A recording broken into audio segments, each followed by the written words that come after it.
Haji, ibadah haji itu ada doa-doanya sendiri di setiap tempat. Tapi beliau hanya berdoa, ya dzal jalali wal ikram amitna dinil Islam, ya dzal jalali wal ikram amitna dinil Islam. Di semua tempat dia hanya berdoa satu itu.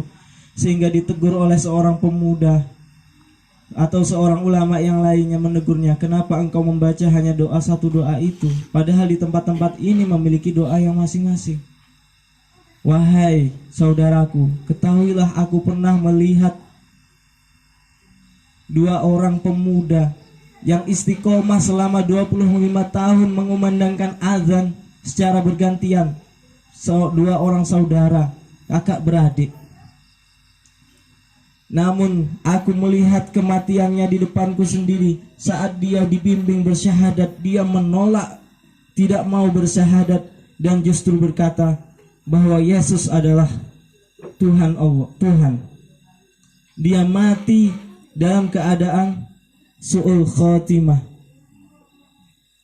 Na'udzubillah min dzalik. Lalu pemuda yang satunya, yang saudara juga seperti itu, 25 tahun mengumandangkan azan setiap waktu, maghrib, subuh, zuhur, maghrib, asar, maghrib, isya, semuanya dia kumandangkan azan, menggantikan saudaranya.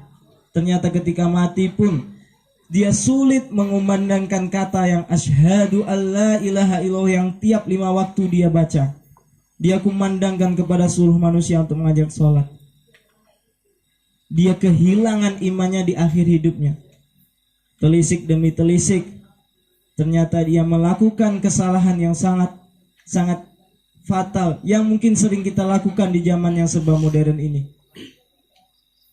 Kesalahan apakah itu sehingga 25 tahun azannya tidak bermanfaat di akhir hidupnya? Ternyata kesalahan beliau adalah kesalahan kedua pemuda ini adalah ketika naik ke atas menara. Zaman dulu nggak ada mikrofon, Pak. Ya, nggak ada toa seperti ini.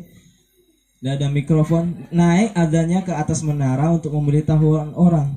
Ketika naik itu, dia selalu mengintip karena atas itu nampak ada rumah seorang wanita cantik yang kamar mandinya selalu terbuka. Kalau lagi mandi itu nampak dari atas. Sambil azan itu sambil ngintip dia. Dan itu terjadi berkali-kali sehingga mungkin Allah menutup hatinya. Na'udzubillah min dzalik, takdir Allah, kedua pemuda tersebut tidak mampu melafazkan syahadat, justru keluar dari agama Islam di penghujung hidupnya. Seperti itu. Maka tidak ada yang lebih berhak kita minta setiap waktu, melebihi harta yang kita minta, melebihi kekayaan, melebihi kesehatan dan lain sebagainya, selain ketetapan kita akan dinil Islam. Karena dengan dinil Islam yang kita bawa ketika detik-detik terakhir perpisahan antara dunia dan akhirat, inilah yang akan menjadi penentu apakah kita masih berhak masuk surga atau finnari khalidina fiha, di dalam neraka selamanya. Hanya detik-detik terakhir itu. Maka kita meminta di akhir doa Ratibul Hadat yang kita baca tadi, beliau Habib Muhammad Alwi Al-Haddad tahu betapa pentingnya kalimat ini. Ya Allah biha, ya Allah biha, ya Allah bihusnil khotimah. Maka diletakkan di akhir sebagai penutup bahwa semua rangkaian doa dan